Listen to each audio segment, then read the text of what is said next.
Maharlika. Ito si Maharlika,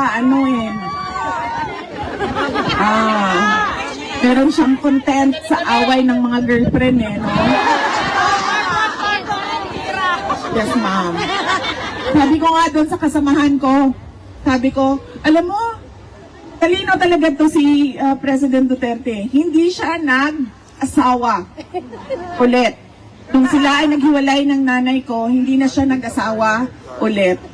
And therefore, ngayon, wala sa kanila ang makapagsabi na siya ang pwedeng pagmamay-ari kay dating Pangulong Rodrigo Duterte. Dahil lahat sila ay pare-parehong girlfriend lang.